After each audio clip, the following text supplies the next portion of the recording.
ladies and gentlemen. I appreciate very much your generous invitation to be here tonight. You bear heavy responsibilities these days, and an article I read some time ago reminded me of how particularly heavily the burdens of present-day events bear upon your profession. You may remember that in 1851, New York Herald Tribune, under the sponsorship and publishing of Horace Greeley, employed as its London correspondent an obscure journalist by the name of Karl Marx. We are told that foreign correspondent Marx, stone broke, and with a family ill and undernourished, constantly appealed to Greeley and managing editor Charles Dana for an increase in his munificent salary of $5 per installment, a salary which he and Ingalls ungratefully labeled as the lousiest petty bourgeois cheating. But when all his financial appeals were refused, Marx looked around for other means of livelihood and fame, eventually terminating his relationship with the Tribune and devoting his talents full-time to the cause that would bequeath to the world the seeds of Leninism, Stalinism, revolution, and the Cold War. If only this capitalistic New York newspaper had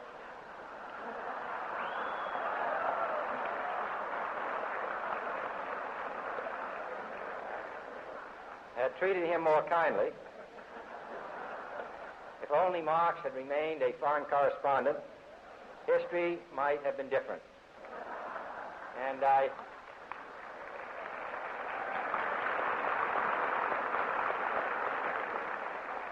hope all publishers will bear this lesson in mind the next time they receive a poverty-stricken appeal from a small increase in the expense account from an obscure newspaper man.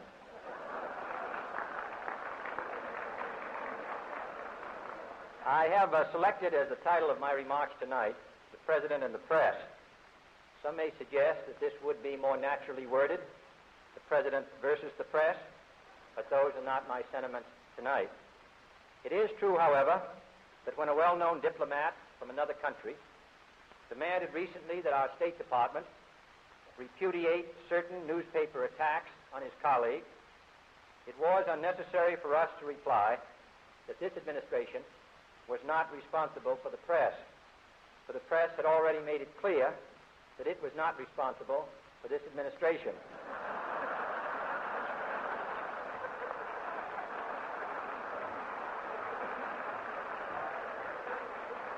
Nevertheless, my purpose here tonight is not to deliver the usual assault on the so-called one-party press. On the contrary, in recent months, I have rarely heard any complaints about political bias in the press except from a few Republicans. Nor is it my purpose tonight to discuss or defend the televising of presidential press conferences. I think it is highly beneficial to have some 20 million Americans regularly sit in on these conferences to observe, if I may say so, the incisive, the intelligent, and the courteous qualities displayed by your Washington correspondents. Are these remarks intended to examine into our security, a challenge that confronts us in unaccustomed ways in every sphere of human activity? This deadly challenge imposes upon our society two requirements of direct concern, both to the press and to the President. Two requirements that may seem almost contradictory in tone, but which must be reconciled and fulfilled if we are to meet this national peril. I refer first to the need for far greater public information, and second, to the need for far greater official secrecy. The very word secrecy is repugnant in a free and open society, and we are, as a people, inherently and historically opposed to secret societies, to secret oaths, and to secret proceedings. We decided long ago that the dangers of excessive and unwarranted concealment of pertinent facts far outweighed the dangers which are cited to justify it. The facts they deserve to know. But I do ask,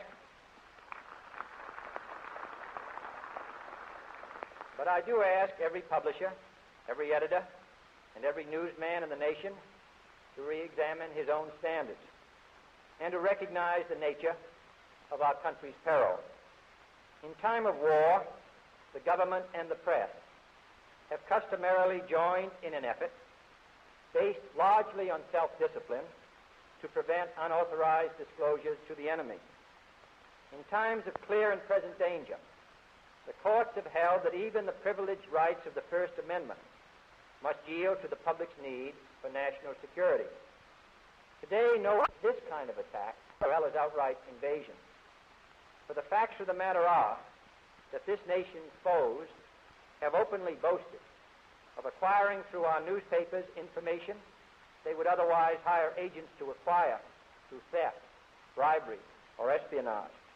That details of this nation's covert preparations to counter the enemy's covert operations have been available to every newspaper reader, friend and foe alike.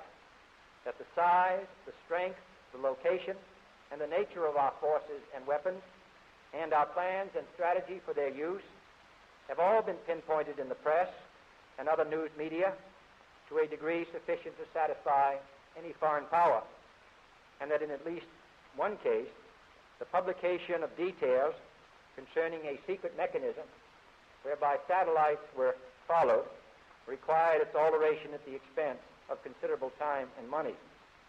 The newspapers which printed these stories were loyal, patriotic, responsible, and well-meaning. Had we been engaged in open warfare, they undoubtedly would not have published such items. But in the absence of open warfare, they recognized only the tests of journalism and not the tests of national security. And my question tonight is whether additional tests should not now be adopted. That question is for you alone to answer. No public official should answer it for you. No governmental plan should impose its restraints against your will. But I would be failing in my duty to the nation in considering all of the responsibilities that we now bear and all of the means at hand to meet those responsibilities if I did not commend this problem to your attention and urge its thoughtful consideration. No fair public scrutiny of his program, for from that scrutiny comes understanding, and from that understanding comes support or opposition, and both are necessary. I am not asking your newspapers to support an administration, but I am asking your help in the tremendous task of informing and alerting the American people. For I have complete confidence that Francis Bacon remarked on three recent inventions already transforming the world: the compass, gunpowder, and the printing press.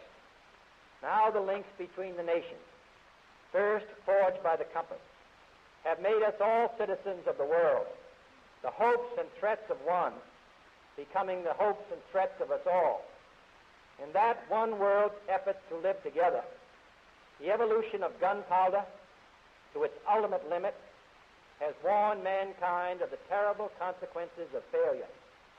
And so it is to the printing press, to the recorder of man's deeds, the keeper of his conscience, the courier of his news, that we look for strength and assistance, confident that with your help, man will be what he was born to be, free and independent.